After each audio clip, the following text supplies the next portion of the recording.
दोस्तों नमस्कार। आज का वीडियो कुछ अलग प्रकार का है। जी हाँ, अलग इस वजह से है कि आज मैं इस पर कोई डिस्कशन करने वाला नहीं हूँ, कोई नई इन्फॉर्मेशन देने वाला नहीं हूँ कि हमारे कोर्ट में क्या हो रहा है, सीएलसी साहब क्या कर रहे हैं, बैंक मैनेजमेंट क्या कर रहा है, आईबीए ने कब बुलाया है और कोर्ट में हमारा डेट वेट कब लगी है। क्योंकि कुछ लगी ही नहीं है भाई साहब, कहीं कोर्ट वगैरह में कहीं कोई डेट लगी नहीं। आप आज की तारीख में उठा के देख लीजिए। कई दिनों से मैं इसको सर्च कर रहा हूँ। आपने देखा होगा कि काफ़ी दिनों बाद आपसे मुखातिब हो रहा हूँ। सोच रहा था कि कुछ अच्छी सूचना मिले, न्यायालय से मिले या सरकार से मिले। हो सकता है कि बिहार का जो चुनाव है इसी को ध्यान में रखते हुए कुछ बैंकर्स पर कृपा कर दें। अरे बैंक वाले तो ऐसे ही सरकार के साथ रहते हैं, कभी इलेक्शन कराते रहते हैं, कभी कुछ करते रहते हैं, अपना तो वोट भी कभी कभी नहीं डाल पाते हैं, और बल्कि अक्सर नहीं डाल पाते हैं। तो आज का वीडियो कुछ अलग प्रकार का है। मैं एक चीज़ आपसे बताना चाहता हूं अपनी तरफ से। मेरा मन हो रहा है कि मैं आपसे ये बात अपने व्यूज़ शेयर करूं, और अगर आपको हमारे व्यूज़ ठीक लगे तो प्लीज़ लाइक करिए, कमेंट करिए और शेयर करिए, और सारे मित्रों को बताइए कि अब हमें ये भी करना है। देख रहे हैं कि एक ज़माने से पेंशन अपडेशन का मामला कुछ भी आगे नहीं बढ़ रहा है। कभी हम LIC वालों का केस देखते हैं कि उनका बिल्कुल फाइनल हियरिंग में है। हो सकता है हम भी प्रभावित उससे हो जाए, हमारा भी भला उससे हो जाए। उसको भी आपने देखा कि 2 दिन लगातार लगा, उसमें भी कुछ नहीं हुआ। मतलब कर्मचारियों की स्थिति बड़ी खराब है। पेंशन अपडेशन की बात तो आप देख ही चुके हैं। पेंशन ही गायब है नए लोगों की है। कभी NPS लाएंगे, कभी UPS लाएंगे। OPS में क्या तकलीफ थी भाई साहब आपको? या तो आपने कहीं ना रखा होता, नेताओं को तो वही दे रहे हो ना। खैर, हमारे टीचर्स उस पर हड़ताल कर रहे हैं, अध्यापकगण बार बार प्रदर्शन कर रहे हैं, यहाँ से दिल्ली तक अपना प्रदर्शन कर रहे हैं। आप सुन नहीं रहे हैं क्योंकि आप सरकार हैं, और सरकार किसी सुनती नहीं, तो हम कहते हैं प्रभु ही सुने। और अगर सरकार में यार रह करके आप नहीं सुनना चाहते तो फिर सरकार में घुसने की भी थोड़ी बहुत ज़रूरत पड़नी चाहिए। भाई निर्णय लेने में जो लोग नहीं ले रहे हैं, जानबूझ के नहीं ले रहे, मैं तो यही कहूँगा इंटेंशन नहीं उनका, तो भाई साहब फिर कुछ ना कुछ तो हमें करना पड़ेगा। तो मैं उस संदर्भ में एक बात कहूँ आपसे। उत्तर प्रदेश में जो जहाँ से ढेर सारे प्रधानमंत्री हुए हैं, और इस समय भी उत्तर प्रदेश का ही प्रतिनिधित्व करते हैं बनारस की सीट से हमारे माननीय प्रधानमंत्री मोदी साहब, तो उत्तर प्रदेश भारत का सबसे बड़ा राज्य है। यहाँ अगले वर्ष पढ़े लिखों का कुछ चुनाव होने वाले हैं। अब पढ़े लिखों से मतलब यह है स्नातक के जो है विधान परिषद का, वो चुनाव होने वाले हैं। वैसे तो नौकरी करते हुए कोई भी बैंक वाला कोई चुनाव नहीं लड़ सकता। यूनियन का हम लोग आपस में यूनियन बनाते हैं, आपस का चुनाव क्या फ्रेंडली मैच हम लोगों को होता है, और जो भी होता है थोड़ा आपस में बैठ के सर्वसम्मति से चुन लिया जाता है, जहाँ तक यही कोशिश रहती है। लेकिन यहाँ स्थिति दूसरी है। उत्तर प्रदेश की 5 स्नातक की जो सीट हैं, अगले वर्ष इनका चुनाव होना है, जिसके लिए वोट के लिए वोटर लिस्ट बनना शुरू हो गई है 30 सितंबर से। और ये आया था बताने के लिए कि साहब इस बार पहली बार ऑनलाइन वोट भी बनेंगे। ये 30 सितंबर से बनना शुरू हो जाएंगे, ऑफलाइन भी बनेंगे। तो ऑफलाइन तो बनना शुरू हो गए, लेकिन जो ऑनलाइन की बात थी वो बहुत बाद में अब आई है, 3-4 दिन से। तो उसकी प्रक्रिया मैं आपको समझाना चाहता हूं कि आप कहीं नहीं, आपको जाना है सारे बैंकर्स के साथ, सभी बैंकर के साथ, सभी रिटायरीज के पास में, सभी अध्यापकों के पास में, विशेष करके प्राइमरी के अध्यापकों के पास तो सबके पास ही है, सबके पास मोबाइल है। उनको क्या करना है इस बार? देखिए, अध्यापकगणों के पास में तो 2 व्यवस्थाएं होती। एक तो आप स्नातक वाले को वोट दीजिए, दूसरे आप शिक्षक वाली जो है उसके लिए भी वोट दे सकते हैं। शिक्षक की सीटें होती हैं, 6 सीट उनकी है और 5 सीट जो है स्नातक की है, जिसका चुनाव हो रहा है। तो इसके लिए मैं आपसे निवेदन करूंगा कि घर बैठे ऑनलाइन अब आपको इस बार वोटर बनने का मौका मिला है।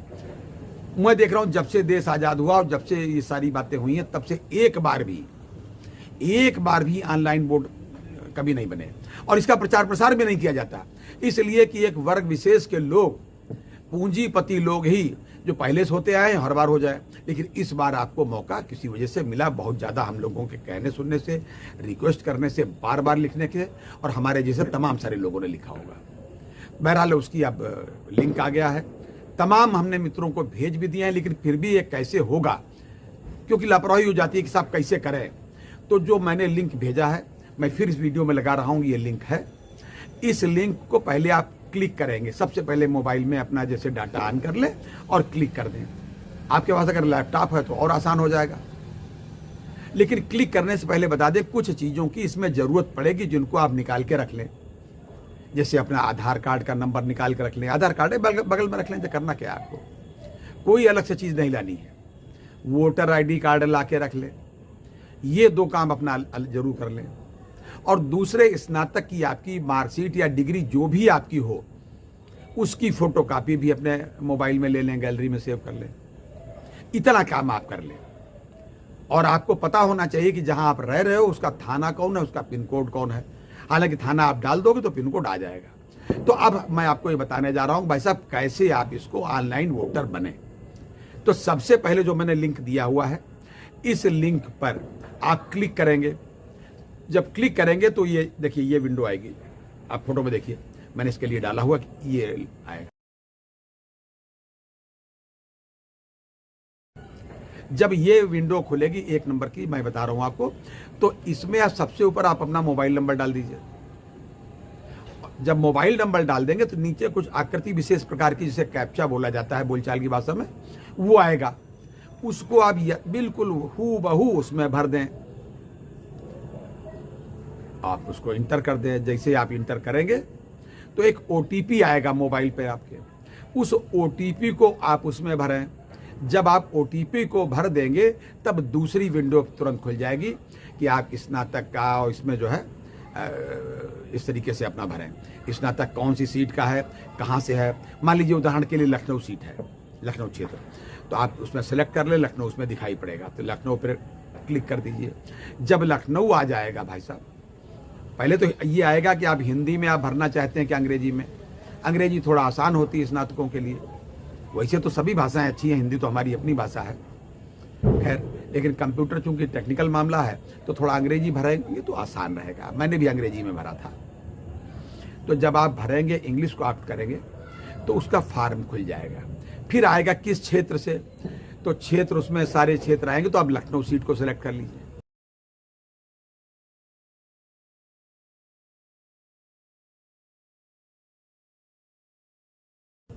फिर पूरा सारा आपका इंतजाम खुल जाएगा, उसमें किस तरीके से आपको क्या करना है। उसमें आपका नाम मांगा जाएगा, पिताजी का नाम मांगा जाएगा, और जो जो चीज़ मांगी जाए वैसे वैसे आप भरते जाए। नेक्स्ट विंडो खुलती चली जाएगी और आपका बिल्कुल भाई साहब भर जाएगा। मोबाइल नंबर भी आप भरिए। थाना जहाँ पर हो, थाना आप क्लिक कर दीजिए। थाना क्लिक कर दोगे तो पिन कोड नंबर अपने आप उसी के साथ आ जाएगा। दूसरी बात एक और है कि एक अपना वोटर आईडी कार्ड जब आप निकाल के किनारे रख लेंगे तो उसमें आपको पता होगा कि वर्तमान में आप जो है किस, जहां निवास कर रहे हैं वहां कौन सा चुनाव क्षेत्र लगता है। तो वो आप नीचे क्लिक करते चले जाएंगे, इसलिए कि आपका जो भी क्षेत्र होगा, जैसे मान लीजिए लखनऊ है और लखनऊ में आप सदर में रह रहे हैं, सदर का मतलब है शहर में, तो आपका उसका सारा डिटेल खुल के आएगा। नीचे ऊपर आप उसको घुमाते रहिए, आगे बढ़ाते रहिए, दिख जाएगा। जैसे मान लीजिए मैं सरोजनी नगर क्षेत्र में रहता हूं तो सरोजनी नगर आ गया, आप उसको टिक कर दीजिए। सारी चीज़ें आती चली जाएगी। लास्ट में फिर आपकी मार्कशीट भी अपलोड उसमें वही होगी। हाँ, सावधानी आपको क्या बरतनी है ये मैं बता देता हूँ। एक तो वो आपकी जो फोटो है, फोटो का बैकग्राउंड थोड़ा वाइट होना चाहिए। फोटो आपकी कलर होगी, अच्छी बात है, नॉर्मल होगी। मतलब ये नहीं कि रंग बिरंगी फोटो ऐसा लगा किसी की बारात में आप गए हैं, ऐसा नहीं। अच्छी साफ सुथरी फोटो आप अपने मोबाइल से खींच लें। साइज उसका थोड़ा सा कम होता है, बड़े साइज का फोटो लोड नहीं होता है। सेंटीमीटर के हिसाब से देखें तो अधिकतम 3.5 इंटू 4.5, इससे ज्यादा सेंटीमीटर की आप थोड़ा और छोटी रखें तो कोई हर्ज नहीं। ये तो हो गई फोटो के मामले में। और जहां तक मार्कशीट या डिग्री का मामला है, उसमें भी हमको लगता है कि बहुत ही छोटा साइज करके आप उसको रखें। उसमें एक चीज और देख लेना आपने डिग्री और मार्कशीट में कि किस वर्ष में आपने उत्तीर्ण किया है और किस विश्वविद्यालय से उसका नाम लिखा जाना है। केवल इतनी बातें हैं। आप क्लिक करेंगे तो लास्ट में जब सारा सबमिट कर देंगे तो आपका आ जाएगा सक्सेसफुली सबमिटेड, और आपका जो है एक रिसीप्ट टाइप की प्रिंट होके आ जाएगी। प्रिंट का मीन्स है स्क्रीन पे आ जाएगी, चाहे प्रिंट कर ले चाहे स्क्रीनशॉट ले लें। कैसे आएगा ये भी मैं डाल रहा हूँ कि इस तरीके से आ जाएगा। आपका नाम आ जाएगा, आवेदन संख्या आ जाएगी, तारीख आ जाएगी, टाइम आ जाएगा कि आपने अप्लाई कर दिया, मतलब ये रसीद हो गई।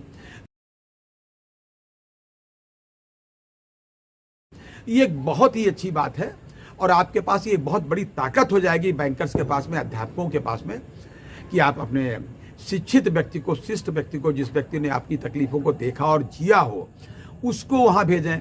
अब आप कुछ लोग कह सकते हैं अरे साहब एमएलसी अगर कोई आदमी हो गया शिक्षक क्षेत्र से तो क्या कर सकता है। इसके पहले तो बहुत से एमएलसी हुए, उन्होंने क्या किया?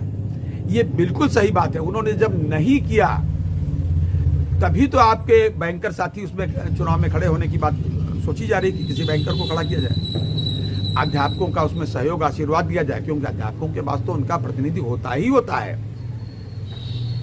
जो विधान परिषद की शिक्षक वाली सीटें अलग होती हैं, इसलिए हमारे आदरणीय जो अध्यापकगण हैं वो 2 वोट डालते हैं। सभी ग्रेजुएट होते हैं करीब करीब, एक तो शिक्षक वाला और दूसरा ग्रेजुएट वाला। तो मैं उनसे हाथ जोड़कर निवेदन करूंगा कि ग्रेजुएट वाले में आप हमारे बैंकर साथी जो भी चुनाव में खड़े होंगे आप उनको समर्थन दीजिए।